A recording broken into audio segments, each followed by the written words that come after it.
Have you guys seen this video? How many of you have seen this? You guys seen this shit?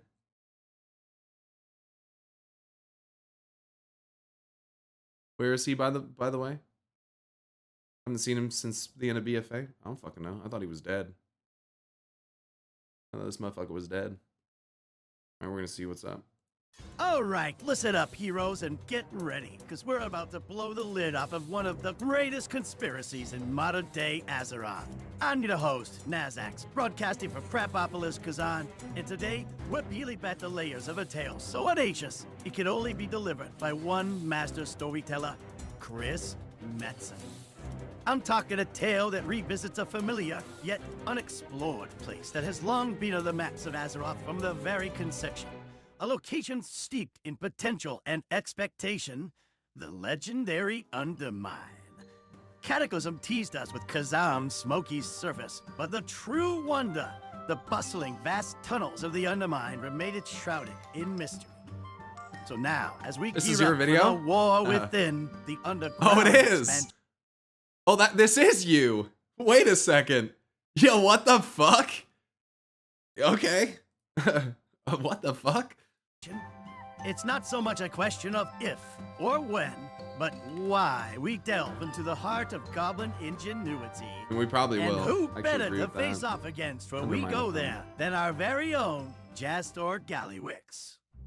Prep your best tinfoil hats as we take a deep dive into a world of intrigue, mystery, and unravel a shadow within the Undermine that centers around the illustrious Trade Prince.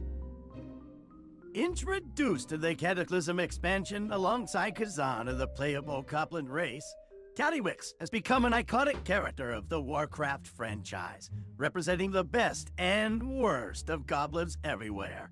Is this a real voice? Can I ask you that? Is this actually your voice? Or is this AI? Is this really your voice? Throughout the years, we've seen his ingenuity on display in a manner of ways. Whether it's crafting an Azerite-powered mech, or literally crafting a war by exploiting Azerite, this diabolical kingpin of the... Bro, this sounds like an AI voice. I'm pretty sure it is. I spoke and recorded the line, so it's my inflection and delivery, but it's AI filtered. Okay. Goblin Cartels is not someone you want to miss. Interesting. It just might be an understatement to say that Jastor Gallywix is the very embodiment of sin itself. He's pretty bad. Think about it. He's pretty bad. This is a guy who lives in a pleasure palace atop a mountain that he carved his own. Yeah, he's gluttonous, he's vain, he's arrogant, he's he's lazy. Yeah, Gallywix is pretty much the embodiment of sin. It's pretty bad. Face into. He covets wealth and power like no one And else. fat, well, it's not a sin to be fat. That's why I use the word gluttony, because there's a difference. Some parts in here are raw, voiced by my quality's trash. That's all right. He enslaved his own people. I just noticed some weird, I can hear vibration in the voice. I can hear it, and it's, that's the only reason I was asking. I just have an ear for that kind of shit, so that's why I was asking. That's all. He doesn't do any of his dirty work himself, but oh, don't even get me started on gluttony. A body doesn't get into this shape by accident. I take gluttony very seriously. After causing and funding the Fourth War, Gallywix abandoned us, just like Sobamas did, and left us to deal with Nazoth rather than standing and fighting with his faction. And even though we gave him the smackdown in the Goblin Heritage questline, we haven't seen that much of Gallywix since the end of that war. I don't know if I've done the Goblin Heritage. For one puzzling appearance. One that defies explanation. And I haven't been to Tazavesh but one time. So I don't even remember Gallywix in Tazavesh. So this will be a nice refresher on what the fuck he's even there for. Because I don't even remember. I need to do Tazavesh because I want the mount. That's what I want. But yeah, I've only done it one time, back when it first came out. And that was it. Shouldn't even be possible. What's up, Zenzu? Today's report, Gallywix in Tazavesh. Mere coincidence or major conspiracy? In the Shadowlands, we learned that our escape from the Maw, that inescapable eternal prison, was only possible because of our connection to the heart of Azeroth. So here's the big stumper, right? We waltz into places like Oribos and Tazavesh like we own the joint because we've got that fancy Mawwalker status. But then there's Gallywix, a goblin like any other, except maybe a bit greedier. How exactly does this guy Greedier slip than a through the standard Maw, goblin? the big Ugh. bad soul-sucking prison, Pretty bad. and end up in Tazavesh, huh? That's like seeing a dreadlord fighting for the army of the light. Oh, wait. I mean, Now let's say Gallywix does make it to Oribos. What's he do? Bubby starts flashing Azerite like it's going out of style, right? Try to smooge up to the brokers. Hey, look at this shiny stuff. Classic Gallywix, right? But it ain't like the guy just walked through the Orgrimmar portal. And the brokers, they hadn't even cracked the code to the front door of Azeroth yet. Something's fishy here, and it ain't the kind you'll find in Booty Bay. Sure, on the surface level, there may not seem to be a mystery presented here. Just grab the old Gallywix back at it with his schemes, right? But when you probe that surface, things become much darker, my friends. I want to warn you, there may be mild spoilers ahead. You see, after all, this is the Shadowlands that we see him in. A place that whether or not he would realize it, Gallywix was indirectly responsible for the access of. During the Legion Epilogue cinematic, we see a scene where our favorite trade prince approaches Sylvanas Windrunner and takes her around back to show her his rod. Well, just as it had been foretold to her by the jailer, this pivotal moment of Gallywix presenting Sylvanas with the discovery of Azerite nearly unmade the world. Yes, that's right, folks. As we recall the Shadowlands, a butterfly effect reveals itself from this exchange. Azerite, the deadly weapons engineered with its use, and the all-out war across Kalimdor that led to the burning of Teldrassil, instigated a conflict of frightening magnitude, the Fourth War. Otherwise known as the Battle for Azeroth, and a fitting name given what it led to, this war that Gallywix funded led to innumerable deaths among the ranks of the Horde and the Alliance. Yeah, that's war, death schmets, right? But when we slew Argus, it had been infused with deadly magics by the terrible Nathrazim, and it was his soul that disabled the Arbiter in the Shadowlands, causing every soul to go directly to the Maw. With this power, the jailer escaped his ghastly prison, made his way all the way to Zereth Mortis, and nearly dominated the entire universe. Talk about a lot of damage from such a little guy. I mean, surely there's nothing more nefarious happening here, and you can't blame Gallywix for the repercussions of the Fourth War, right? He couldn't have known what would happen in the Shadowlands.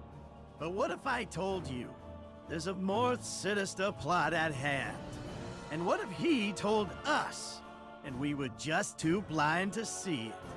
Strap yourselves in as we ride the Azshara Highway all the way down the rabbit hole and discover the truth within a conspiracy that stretches throughout the history of the universe and is playing out right before our very eyes on the fragile world of Azeroth. Let me take you back in time to Warcraft 3 and reintroduce you to an Deathrock, old Tyke, friend and, whose subtlety Anetheron? should not go Anetheron? unnoticed. Deathrock. Deathrock, Yeah. Nathrazim Dreadlord, Master Schemer, and the last survivor of the main Dreadlords introduced in Grandmaster Warcraft Psychondrius. 3. Deathrock's Organist. been around for some pretty big shot stuff, including the breaking of Ner'zhul, the first Lich King. And when we meet Deathrock, he's commanding the Dreadlord insurgents alongside his brothers Veramothras and Balmazar, laying siege to the lands of Lordaeron. Later on, we find him at odds with Sylvanas Windrunner, as she refuses an invitation to their— Why did they do this with their trash fucking remake, bro? You know, it would have been sick if they could have just, I don't know, made a good game so that we could have played it and like not refunded it and like seen stuff like this. But you know, since they had to make a literal giant piece of shit, we didn't see any of this. But why is Deathrock fucking fat as fuck? Like, why? I mean, he looks like Gallywix. I already see where this is going. Why did they make him look like this?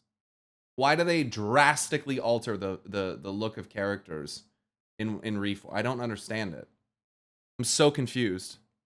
A new order. Why do they do this? Turned Pyromancer against him. A defiance that he would not let go unpunished. One way or another, Tetherop would get back at Sylvanas. To do this, he and Balnazar would use the deathly powers of domination to pervert the will of Othmar, Garithos, and his men. Even Sylvanas herself praised his clever tactics before seizing their stronghold and defeating Balnazar. As Tetherok fled, Garithos and his men were freed as a distraction and slain shortly thereafter by Sylvanas and Pyromancer in a historic moment that would define the Forsaken. Tetherok's cunning and mental domination allowed him to live another day, but we would not see him again until the legions would turn. They changed it in the remastered version? Yeah, Tetherok does not, like, he keeps showing the old model. This is old Tetherok. Like, what? That's new Tetherok. Like what? Why? Why? Are they really gonna do this shit? Order, and then turned Pyromancer against him. A defiance that he would not let go unpunished. One way or another, Tetherop would get back at Sylvanas. I think the YouTube comment mentions that the Warcraft 3 redesign was to make it more in line with modern WoW, which lends credence to this theory. Right. Although it's possible even if they intended, they could have changed their mind later. It's such a specific and weird change that I feel like it's probably correct. To do this, you know? It's like such a weird thing to change. I mean, he doesn't even look kind of like Gallywix. Like, he has the exact same build. Use the deathly powers of a little ridiculous to pervert the will of Othmar, Garithos, and his men. It's not even like Even kind of Sylvanas close. It's like the same. Tactics, does he have a model in Legion? Strong... Yeah, but all those models, honestly, all the Dreadlords look the fucking same anyway, bro. The only Dreadlord that actually looked different than any of the others was Tychondrius, and that's only because he had Fell. So it's just like, yeah, there was a bunch of Dreadlords there, and I'm pretty sure, I think Tetherok and Etheron and Mal'Ganis and others were there. If I'm back when, it's right at the end of the Broken Shore when Gul'dan summons in like all the big, it's fan service is what it is, but no, they don't look like really that unique, frankly. So. Hold to defeating Balnazar. The chin is exactly the same, yeah. Mephistraw. Were freed as a distraction. Yeah, I mean, like, look at that. Like what? And slain shortly thereafter. He's the only fat Dreadlord. Like, it's so stupid. By Sylvanas and Pyromancer in a historic moment that would define the Forsaken. You know what? I think that the Apexis came to Azeroth based on a theory tied together by cheese. So, like, you know, like, what's the fucking difference? Mental domination allowed him to live another day, but we would not see him again until the legions would turn. Oh yeah, he's about to show it. In this expansion, Tetherok features there he was. Class Hall questline added in patch 7. Oh right, Tetherok impersonates fucking Matthias Shaw. I forgot about that. Infiltrating the SI-7 and kidnapping Spymaster Matthias Shaw. Hey look, he held him in Felch. Is this real? Is this an actual screenshot right here, or is this some bullshit? Did they actually have him in Fell chains? Because that's interesting. I've never seen that before. Then attempted to manipulate King Anduin and the Alliance. I think that was an animation. When like all-out war with the Horde. It's real? Is it really? Maybe I need to do that. The SI-7 and kidnapping Spymaster Matthias Shaw. Yeah, it kind of does. He then attempted to manipulate King Anduin and the Alliance into an all-out war with the Horde. Posing is me. Hold on. Tetherok whispering lies about the Horde in the ears of the new King of Stormwind. He must be stopped before it's too late. Horde. My kind are called Nathrazim. Dreadlords in your tongue, perhaps Thalk'tun would be more fitting. It means unseen guest in our language. Thalk'tun. Fitting, because I've existed here between the world of the living and the dead, awaiting a moment such as this under the very noses of the Scourge without their slightest suspicion. As masters of illusion, the Nathrazim are referred to as the unseen guests, and have sown deceit and discord throughout the cosmos for aeons. using them many... Yeah, they're MacGuffins, and they're pretty fucking lame. I'm gonna be honest with you, chat. I used to think the Dreadlords were way cooler before Shadowlands, and I'm gonna be honest, I think Shadowlands kind of ruined it for me. I'm gonna be honest with you. I used to get so giddy and excited about Dreadlords, and it honestly just kind of like, oh, they're Denathrius's thing, and they've infiltrated the cosmic forces, and it's like, oh, I don't know. I liked when they were just demons of subterfuge and guile, and they just worked for the Legion. It was just better that way. Whatever. Legion's hidden in plain sight. These extra-dimensional psychic vampire freakazoids are masters of trickery. I mean, they always stood out as weird and different, so it's not like there was never a precedent for them to be something else. But, They prefer to manipulate and undermine their enemies from the shadows. It's this very deceptive nature that Undermine. we see Deathrock exemplify. And although he is defeated by the rogue character player during this patch, we later find out just how immediate the regeneration of demon souls have become during this invasion due to the exploits of Argus's World Soul, ensuring a swift return for this corpulent master of carnage. yeah, it wasn't that long. That's a good point. It really wasn't that long. The next and most recent time He regenerated fast as fuck, boy. That's a good point, because we didn't kill him in the Nether either, so he shouldn't be dead if he's a Denum. But I'm confused. I'm confused about that now, because it's been revealed that the Dreadlords are not inherently demons. Like, they're not inherently demonic, which... so some of them... Sounds like when they went into Nathreza, they took in a bunch of fel. But it was almost like giving the impression to me that, like, they didn't all do that some of them did that.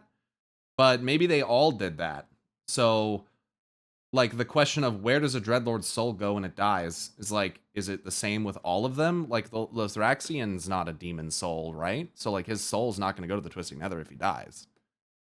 You know what I'm saying? So, like, let's say, what if Locust Walker was, like, a Void Dreadlord? Think about it. He has creepy, long, scary fingers. He's very, you know, just a thought. Like, is that, if that's a Dreadlord, if that dies... is that going to go to the Twisting Nether, or like where, you know, I think the assumption now that people have drawn is that, you know, like with Argus, if you imbue something with enough power from a plane, that if it dies, it will go back to that plane. That's what the assumption is at this point, right? Like you take a mortal, they take in enough fel energy, they'll turn into a demon. When they die, they go to the Twisting Nether, right? So it's just like, where do they all go? Will they all go to different places? How would that work? And in the event, so all the ones serving the Legion, right? Those ones taking in fel, being demons, doing that all makes sense to me, right? Tichondrius especially. But yeah, I'm just curious about how that's going to be handled, because there's been deaths, and it's like, okay, well, what are they aligned with? Are they aligned with death? Are they aligned with fel? What, are they aligned with fucking Subway sandwiches? Like, where are they going after this? To get a cold cut combo? Like, what the fuck is the plan here? Due to the exploits of Argus's World Soul, ensuring a swift return for this corpulent master of carnage. Carnage. The next and most recent time we hear of Deathrock again is in Shadowlands, from within a set of writings called the Translated Cryptograms, appearing in a set of quests from Revendreth that cover the Dreadlord heist to retrieve Raymordia, which bound their master's soul. In these writings, Sire Denathrius sends directives to a host of Naperzim agents, including Deathrock and the infamous Mal'Ganis. The final two orders read as follows. Mal'Ganis, yours shall be the greatest challenge. Infiltrate Renathar's inner circle, walk side by side with our brother, and ensure he comes to no harm.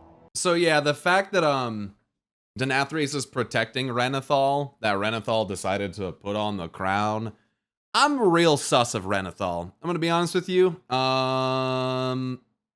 Yeah, I think pretty much everyone in Revendreth is like sinners, and even if with your sin stone, yeah, I don't really believe that they just shed themselves of their sins entirely. They all seem still very wrathful, very prideful, very fucking all this bullshit. Renathal's just full of shit like everyone else in the fucking Shadowlands. So I don't really trust him at all. And he talks about Sire Denathrius like a fucking boner all the time, bro. He fucking, Renathal definitely jacks off to fucking Denathrius' fucking picture before he goes to bed every night. That's for damn sure. And it's like, bro, he talks about him with starry-eyed. Like, bro, do you not understand what he did? Like, you were part of the rebellion against him. Like, are you just that blind? I mean, Renathal's an idiot. I don't like him. Endear yourself to the Azraelian. Endear yourself to the Azerothians like and allay their suspicion. He's a fucking rat. When the time is right, we will give you the honor of revealing my plan to Renathal. Deatharok, if you fail us again, I will personally flay you. When Mal'Ganis springs his trap, you are responsible for recovering the asset. Do not fail me. This is the Master's final order, and I will see it executed correctly. It's interesting that Deatharok's order is the final on this list, almost as if presenting it is the most important. While the commonly accepted notion is that the accent referred to is Raimonia, and Mal'Ganis' trap being the one witnessed in the questline, Deatharok's NPC is not featured. By the way, this fucking guy's naming Gorgonon, dude, it's literally one letter off of Norgonon. It kills me inside because I've seen this ridiculous theory that Norgonon is a Dreadlord, and every time I see this Dreadlord's name, I'm like, you gotta be fucking kidding me. A close look You gotta at be the fucking cutscene kidding me. depicting Raimonia's retrieval reveals that none of the Nathazim shown enacting this plan seem to be the iconic Dreadlord either. And this leaves us to wonder then, where is he? And what is the asset he is truly assigned to? That's a good point. I didn't realize Now, he wasn't in let's it. cut through the fog of war and mystery and ask, what was Gallywix really doing in Tazavech? This ain't just your regular goblet trickery. It's a move that defies the very laws of our known reality. Remember, the portal above Iceground into the Maw was the only ticket in. And without the heart of Azeroth, it was as good as a one-way street to oblivion, even for the likes of us. We always shrunk... I don't know about that part. I don't know what he means about that. The stuff within the Maw does not react to the heart of Azeroth. It reacts to the mortal champion's touch. There is an animation in the game where you can literally hold out the heart of Azeroth. I feel like if that were the case in the Maw, I feel like they would have done that. Plus, at that time, I'm not sure. We may have still been wearing the heart, but I don't know about that part. Pretty sure that it's reacting to the mortal champion's touch, not the heart of Azeroth. This ain't just your regular goblet trickery. It's a move that defies the very laws of our But known that's reality. semantic Remember, and not really the that portal important. above Iceground into the Maw was the only ticket in. And without the heart of Azeroth, it was as good as a one-way street to oblivion, even for the likes of us. We always shrugged off the why, Gallywix being Gallywix after all. But the how, well, that's the real head-scratcher. Buckle up, because this is where it gets nuts. The real Gallywix, our beloved schemer and co-encounter. What if, around the time of patch 7.2, Tomb of Sargeras, he got nabbed, shanked, or mind-zapped by none other than old-school Warcraft 3 baddie Deatharok? Nice. The Gallywix we see in Tazavech, an imposter, a crook, a no-good, bat-wigged, skin-changing freak who's been playing All us of that to is shots true, this whether he's a whole time. Dreadlord or not. Because you see, even if we didn't realize, All that's true regardless. he told us, right to our faces, so we had no clue. Remember that smug line from Gallywix when presenting Azerite to Sylvanas? I told you! Sounds like typical goblin bragging, right? But hold your wrenches. This isn't just any old boast. He sounds like a This is used like car the salesman. Taylor himself whispering in Sylvanas' ear through a goblin-sized megaphone. It's Deatharok, disguised as Gallywix, or pulling his strings, echoing the prophecy. That one line I told you. It's like a laugh in the dark, mocking and chilling. it's Devarok as Gallywix, throwing the jailer's Gallywix. words Why does back it at say Sylvanas. And Gallywix? she doesn't even catch the double meaning. He's a Bobby It's Kotick a self-insert. masterclass of deception, a dreadlord's trick at its finest, and the It looks sweetest just revenge like him. of It's the so Banshee fucked Queen up. for her defiance. Yo, I'm after actually the fuck it, dude. Third Let War. Gallywix be a dreadlord. I think This that's revelation Look, dude. I redefined think let's be honest, chat. If you fucking look at any character in this fucking game, is anyone really gonna sit there and say that that motherfucker isn't likely to be one? Like, come on, bro. This guy's the most evil son of a bitch in the entire game. Of course he's a fucking dreadlord, bro. I fully subscribe to it. Fuck it. Why not? Gallywix's role in the events of BFA and Shadowlands as a vital He's definitely a cog in the dreadlord. machinery of the Nathrazine master plan. He's evil. With this And if he right isn't a dreadlord, he's an honorary dreadlord, because the guy's just terrible. insight, we can recall Gallywix during the Horde War campaign, musing over his role in sparking the entire Fourth War. His words, though seemingly flippant, now echo with deeper, darker undertones. I never would have thought this is where things would end up after I told Sylvanas about Azerite. You know, sometimes I think, should I have really told Sylvanas about this whole Azerite thing? If you really think about it, if no one ever found out about the stuff, maybe we would have never started this whole war. Could have avoided burning down that tree. Might still have the undead city. It really makes me think, Yo, this dialogue's insane. just kidding. I don't care about that stuff. I'm flying a friggin' mech that shoots lasers made out of the planets below. All the signs were there. So, I actually love this because it's dialogue that can have a double meaning because it's based on the presumption that he's just being a shitty goblin. You know what I'm saying?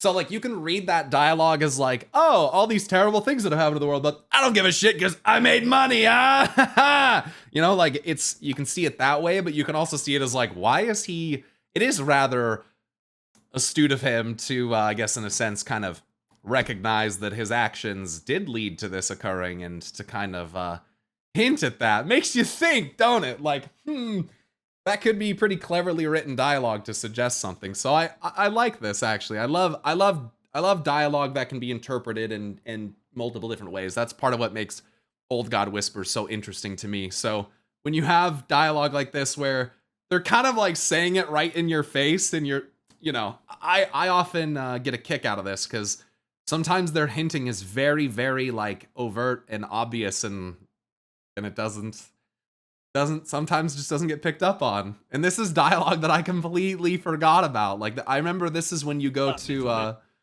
obviously this is when you're over doing your little like questing and Drusvar and those areas as Horde.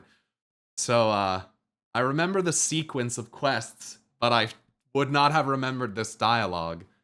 There's so many hints in this game, bro. All over the place. It's crazy. I never would have thought this is where things would end up after I told Sylvanas about Azerite. Uh-huh. You know, sometimes I think, should I have really told Sylvanas about this whole Azerite thing?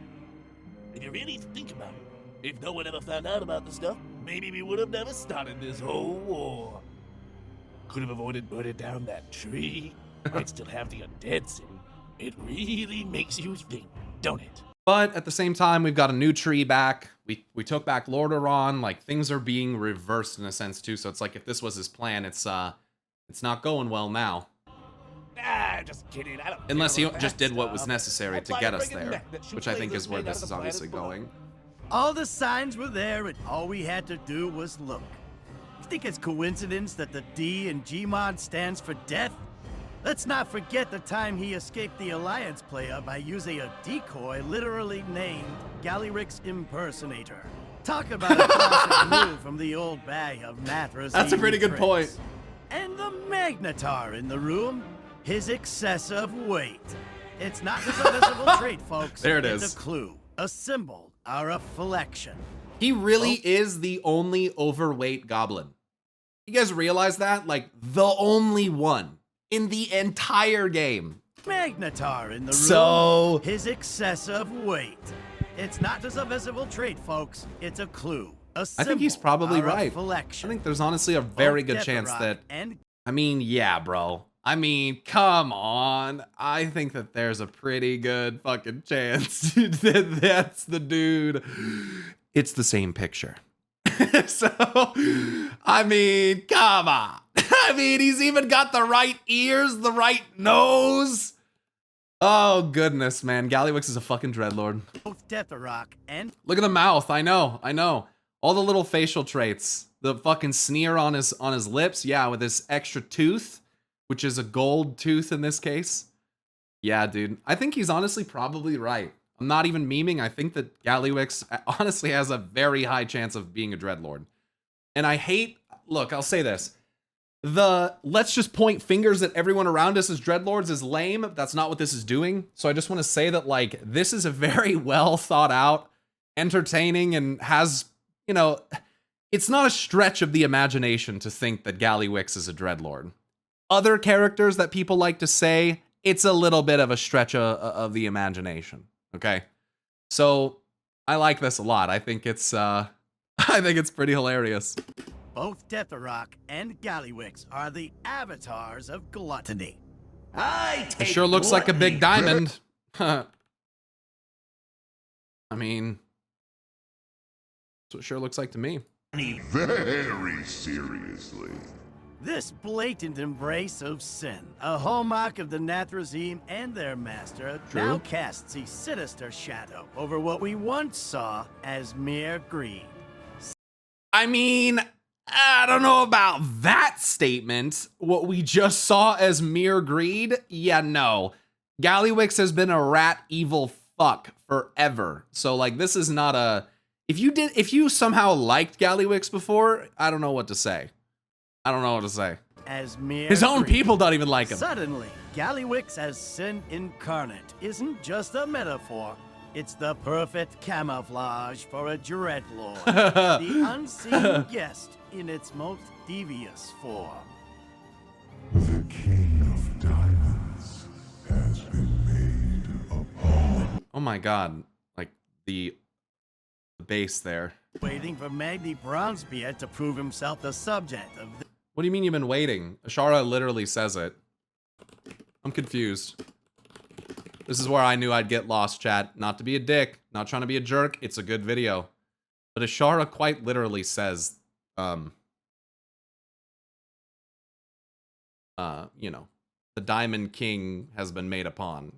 Directly referring to Magni Bronzebeard. Where she says, yeah, right here. So, you see the truth now, don't you, heroes? Every move you've made has been according to my will. That lumbering dwarf believed you could save Azeroth by empowering your shiny little heart. Gift of a sleeping titan. Yes, a titan's heart was exactly what was needed, not to heal the world, but to shatter the prison of a god. Such delicious irony. The Diamond King has been made a pawn. I mean, that's kind of, you know, that's kind of pretty direct, I feel like, but we're gonna listen. this cryptic whisper. The rest can be right even if this isn't correct. Yeah, it doesn't really matter. All the other Dreadlord stuff that we just watched, that can all be true regardless of this whisper. I don't think you even need to attribute the whisper to it, frankly. I think that it's a good enough theory in and of itself. Kinda, yeah, but this is cooler, screw her. Yeah, I kind of disagree, but whatever. I think that many of these quotes have already been answered, and that, you know, but no, what do I know? The real King of Diamonds, or should I say Prince, that treasure-hoarding, greedy goblin Gallywix that has fit the bill all along was right under our noses. And he even wears a diamond necklace. So far, all of the old god whispers have had multi-interpretable meanings, and this one should be no different, making Magni the obvious red herring. But it I don't know if I would say the word red herring. Again, what you just said was that they all have multiple options. Why have people not stopped to say maybe they're all true?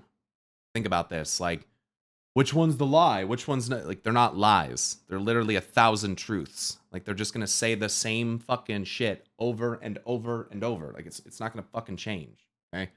So the premise that one whisper is focused on just one character is not a good idea. And I would call myself out for that as well. It's like It's like saying at the hour of her third death, oh, it must be Xalatath, okay? Except, like, are we just willfully being ignorant of the fact that Illyria describes that she feels as though she's died twice? Like, we're just going to ignore that? Like, you know what I'm saying? So people need to definitely not be tunnel visioned about it and recognize that there are definitely multiple interpretations to each whisper and that they're not necessarily only one of them can be true. You know what I'm saying? But it's more than that.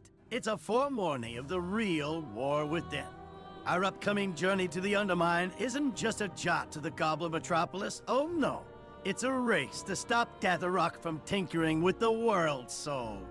Now you might think, what does Gazarn have to do with the heart of Azeroth? And why would the Nathrazim position Datharok there and in this particular Okay, role? I know where he's going with this. He's about to talk about Azerite and when it was first discovered. I hope he hits the detail about what they discovered and not that it was actually Azerite, because that's incorrect. You see, Kazan, home of the Undermine and Mount Kajara above, are known for their rare, unique mineral substance. True, like Kajamite? Mm-hmm. Kajamite is the root of Goblin society to which we owe our impressive intelligence. And most importantly, it was in a Kajamite mine on this very island, long before the finale of Legion and Sargeras' sword came down, that Gallywix would first find Azerite. That's incorrect. I fucking knew it, bro. Fuck! All right, chat, let me just clarify this. This is not correct. I'm gonna let him continue, but I'm gonna correct this at the end. Making it the cap of his scepter. Chronicles indicate that long before... Okay, so he didn't acknowledge it, I don't think. So there's something to clarify in this, is that he did not find Azerite. That's not true. What Gallywix found was a clear golden liquid that they initially mistook for liquid gold. That's what they thought it was. There's this golden liquid that he puts on his cane topper that when exposed to the air turns a dark red amber color. It is not Azerite as we know it today. And it is incredibly important to make this distinction because, as he says, this is long before Sargeras' sword. And that is the reason for which Azerite reacts in the way that it does. The whole reason that Azerite is blue and gold now, which it wasn't before, is because of the sword. It's because of the sword. Do we know what the red stuff is? It's congealed blood, like a scab, I would assume. But it doesn't have all the components. It's not complete. When Sargeras stabs his sword into the ground, Gallywix's cane topper literally changes from that goldish kind of dark amber color to blue and gold. So I want to clarify that he did not find what we know as Azerite. He found something in a form that was not finished. So it's very important that you recognize that because it exposes to you what the sword did. The sword created Azerite as we know it. That is such a key component of what Sargeras did that you cannot be ignored. It cannot be ignored. It cannot be ignored. So you have to recognize that. He's correct, except that part. Gallywix did not find what we know as Azerite. He found a liquid that was almost like an alchemic. It was almost like a substance that wasn't alchemically finished or balanced yet, or something like that. You know what I'm saying? So it's really important to recognize because what Azerite is and what the power is that it represents and how it's used is very important in order to understand what Azeroth is. So if you don't understand that, you know, it leaves you in the wind about what Azeroth is. But they've made it pretty obvious, I think, at this point when Sylvanas holds Azerite in her hand and feels as though she is a goddess of creation and destruction. Probably a pretty big hint as to the nature of Azeroth, if I had to take a guess. Society to which we owe our impressive intelligence. And most important... It's these intricacies in the WoW lore that completely change the perspective, which is why it sucks that information that I just told you guys is literally only available in a fucking book. So that's why a lot of people don't know it, is because it was in Before the Storm, which a lot of people didn't read, because why the fuck would they? He was in a Kajamite mine on this very island, long before the finale of Legion and Sargeras' sword came down, that Gallywix would first find Azerite. making it the cap of his scepter. Chronicles indicate that long before the Sundering, Titan keeper Mimiron discovered Cashmite and experimented on primitive creatures from forests around Ulduar, using it to expand their consciousness and create the goblins. These ancient goblins were vastly superior in intellect when compared to the goblins of modern day, having been reared by the tinker of all tinkers, which is why it's highly likely that Mimiron constructed facilities deep in the world to study the origin of Cashmite. Mimiron being one of the keepers of Norganon, by the way. A laboratory tapped right into the primary source below Mount Kisharo. Picture this. I think that would make sense. A Titan facility deep down underneath Kazan. I could fuck with that. Plus, it's pretty close to the Well of Eternity, too, so I feel like that's not like a stretch of the imagination. Hidden beneath the Clagian steam of goblin engineering You mean Gorgonon? are the titanic devices of old, like those we'll see in the ringing deeps. These machines I that can't wait maintain to go the there. heart of Fuck Azeroth me. could be the Nathrazim's golden ticket to our precious world soul. And given what they did to Argus's world soul, that spells nothing but bad news for Azeroth.